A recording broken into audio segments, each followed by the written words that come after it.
अब ये थंबनेल देख के आई एम श्योर आप सोच रहे होंगे कि फोटोग्राफर्स इन मोबाइल फोटोग्राफर्स के साथ क्यों झगड़ा कर रहे हैं। और ये सेम चीज हम आजकल के कैंडिडेट फोटोग्राफर्स ने 10 साल पहले ट्रेडिशनल फोटोग्राफर्स के साथ भी की थी। देखो, एक मयान में दो तलवारें तो नहीं रह सकती, बट एक जंगल में दो शेर तो जरूर रह सकते हैं विद इन द एरिया। तो हम दोनों टीम्स को जंगल के शेर से यही सीखना चाहिए। हाय एवरीवन, सो आज हम बहुत ही इंपॉर्टेंट टॉपिक पे बात करने वाले हैं। अगर तो आप एक वेडिंग फोटोग्राफर हो तो आई एम श्योर आपने भी ये जरूर एक्सपीरियंस किया होगा, जहाँ पे बहुत बार बहुत से अलग अलग टीम्स आ जाती हैं मोबाइल लेके, और वो मोबाइल से बहुत सारी बीटीएस बनाते रहते हैं। समटाइम्स यस, क्लाइंट ही उन्हें बुक करता है, कभी कभी वो क्लाइंट नहीं बुक करता है, वो इवेंट वालों की टीम होती है, कभी कभी कोरियोग्राफर की टीम होती है, किसी आर्टिस्ट की टीम होती है, या फिर इवन ढोल वाले या लॉट ऑफ अदर आर्टिस्ट। अब होता क्या है, इन सब के बीच में हम जो प्रोफेशनल्स होते हैं उनका काम कभी कभी थोड़ा सा इंटरप्ट हो जाता है। बट व्हाट इफ जैसे आपको आपके क्लाइंट ने ही हायर किया है, सेम वे क्लाइंट ने ही इन जो मोबाइल शूटर्स है उन्हें हायर किया है। तो ये मैं अब इसके बारे में क्यों बोल रहा हूँ, क्योंकि सिमिलर टॉपिक पे मैंने कुछ दिन पहले भी एक वीडियो बनाया था, जिसका लिंक मैं यहाँ पे दे देता हूँ, जहाँ पे मैंने अपने व्यू पॉइंट एक्सप्रेस किए थे। बट अब ऑफ लेट क्या हुआ है पिछले 1-2 दिनों में, there is a very big mobile team जो मोबाइल पे बहुत सारे अच्छे रील्स बनाती है। उनका नाम है शादी बीटीएस, जिन्होंने कुछ दिन पहले एक बहुत ही नामी फोटोग्राफर है बादल राजा फ्रॉम दिल्ली। बादल, एक भाई का नाम है राजा, दूसरे भाई का नाम है, that's how the company name is बादल राजा कंपनी। बहुत ही पुराने, probably one of the India's oldest wedding photographers and the top of the line, like सबसे ऊपर वही आते हैं, उनसे ऊपर और कोई है भी नहीं।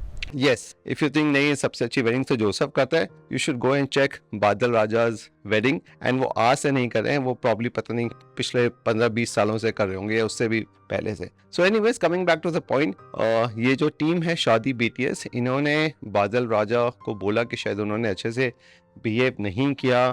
उन्होंने वाइल्ड शॉट्स लेते हुए उनकी टीम पे थोड़ा सा चिल्लाए, उन्हें उनके मोबाइल के सामने आ गए, उन्हें फ्रेम्स लेने नहीं दिए। और ये एक बार नहीं हुआ, मल्टीपल टाइम्स हुआ, एक वेडिंग में, दूसरी वेडिंग में, तीसरी वेडिंग में। फाइनली आउट ऑफ फ्रस्ट्रेशन शादी बीटीएस ने उनकी सोशल ऑनलाइन पे जाके कुछ पोस्ट शेयर किए, एंड फिर मैंने कमेंट्स पढ़े तो lot of people were saying so bad on Badal Raja and stuff, though we have not heard anything so far from Badal Raja. So this is what my take is. I'm not saying कि शादी BTS is wrong. I'm not saying बादल राजा is wrong. क्योंकि हम as a wedding photographer, मैं खुद भी एक wedding photographer हूँ, तो यस, पिछले 1-2 सालों में ये जो मोबाइल फोटोग्राफी टीम है which is the BTS team, ये बहुत ही ज्यादा ट्रेंड में आ चुकी है। एज अ वेडिंग फोटोग्राफर हमें सबसे बड़ा चैलेंज क्या होता है कि हमें क्लाइंट को फाइनल डिलीवरीज देनी होती हैं, like the full length wedding, the full length sangeet, probably any other interesting highlights. और उसमें आई थिंक हर फोटोग्राफर का ये फर्स्ट गोल रहता है कि वो क्लाइंट को एक बहुत ही क्रिस्प अच्छी मूवी दे, जहाँ पे उसके खुद के भी कोई सिनेमाटोग्राफर या फोटोग्राफर फ्रेम में ना हो। अगर वो आ भी जाए तो आई एम श्योर जितने भी अच्छे सिनेमाटोग्राफर्स हैं, ये जो वेडिंग टीम्स हैं, वो मल्टीपल सिनेमाटोग्राफर्स के साथ काम करते हैं, जहाँ पे अगर आपका कोई एक गिम्बल वाला बीच में आ गया, सो आप उसे दूसरे कैमरे पे कट कर लो।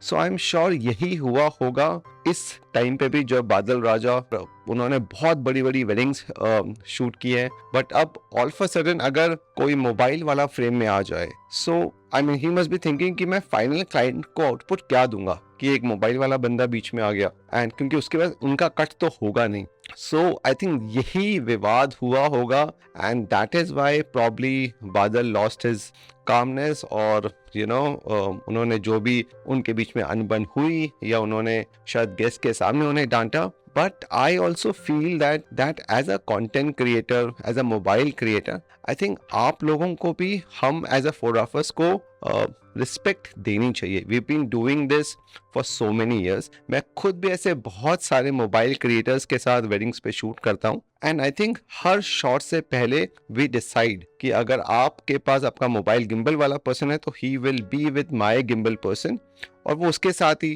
फ्रंट बैक जाएगा, आप अननेसेसरी बीच में नहीं आओगे, सो दैट क्योंकि दोनों टीम्स को क्लाइंट ने ही बुक किया है। Ultimately our goal should be that we should do something better for the client, not कि हम अपने आप में ही झगड़ा करते रहें और फिर अल्टीमेटली होगा क्या, वो आपको 4 बातें सुना देगा, आप उन्हें 4 बातें सुना दोगे, क्लाइंट बीच में आएगा, आप लोगों का पैच वर्क करवाएगा, which is not his duty on such a auspicious day of his life. So I think ये तो होना बिल्कुल भी नहीं चाहिए.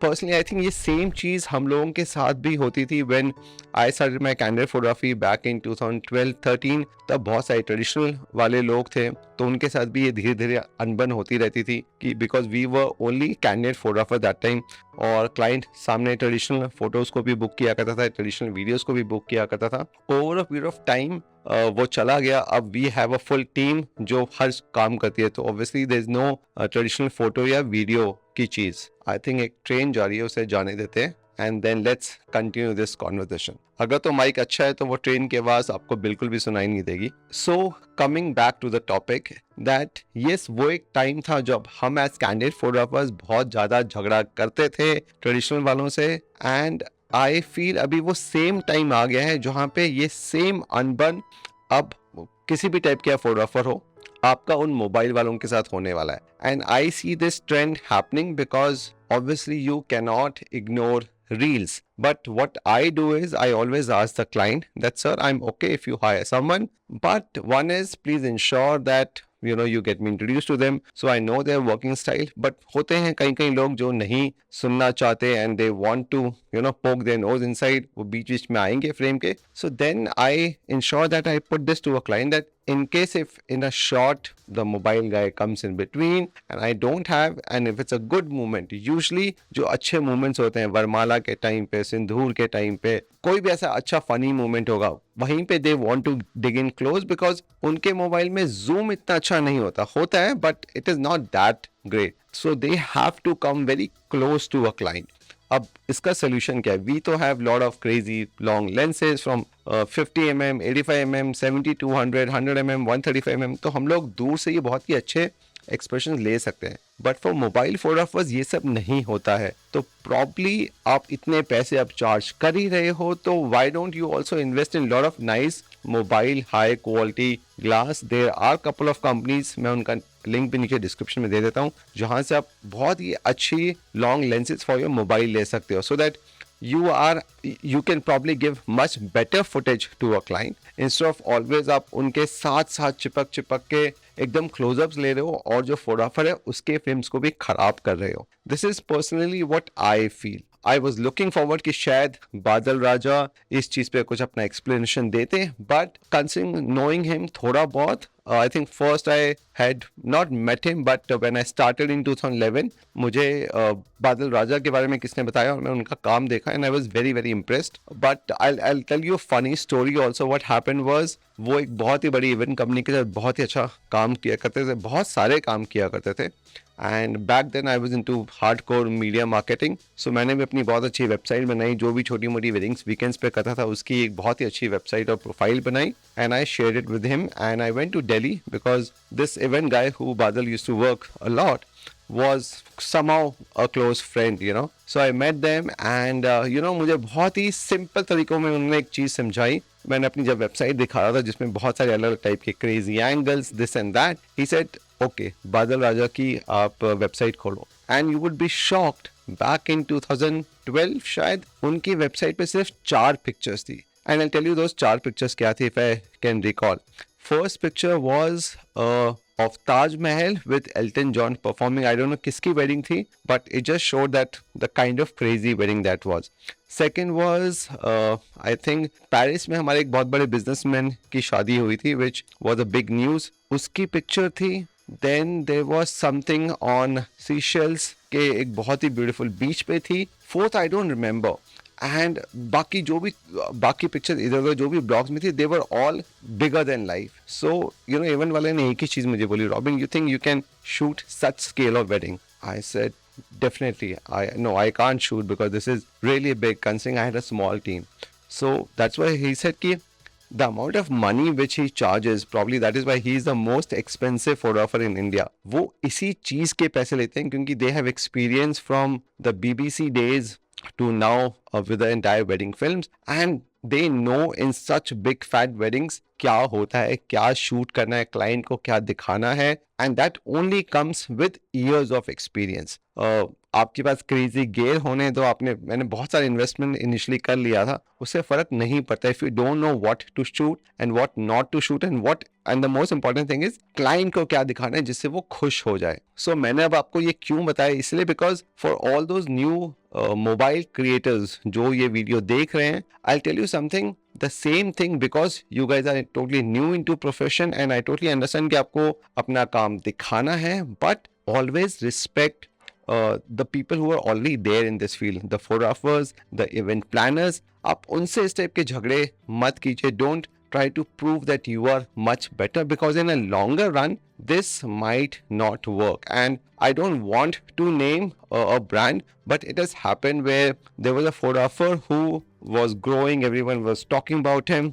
He had a similar kind of argument with an event manager and उसने सिर्फ एक ही लाइन पता है उसे बोली कि तुम जितना पूरे सीजन में कमाते हो ना, पूरे सीजन में उतना प्रॉफिट मेरी सिर्फ एक ही वेडिंग का होता है, because they've been doing this for almost 20-30 years. So obviously as a client, ये जो बड़े बड़े फोटोग्राफर्स हैं who charges crazy amount of money, the बड़े बड़े event planners हैं, they've been doing this because client अपने बहुत सारे पैसे इतने probably पूरी लाइफ का सेविंग उन पे लगाता है. You know how much we spend on Indian weddings and they only trust such big players. So अगर आपको भी बड़े बनना है तो it is always better that you support each other, not cut each other, या एक दूसरे को नीचा दिखाने की कोशिश मत करो. And this is what is my opinion. Yes, आपने एक बहुत ही अच्छी नीश बना ली है of mobile quick updates which we definitely can't do because obviously the data size, the quality. On a longer run शायद लोग हमें ज़्यादा अच्छा याद रखें, उनकी future generations would probably see our pictures and videos more than the mobile ones. But I think currently market की demand है ये, so yes, we respect you, but you should also respect us. I think आपका क्या मानना है इस बारे में नीचे कमेंट में जरूर लिख के बताइएगा. एंड इस टाइप के ऑसम अनबायस्ड अनकट वीडियोस के लिए इस चैनल को फॉलो कीजिए. Take care guys, bye bye.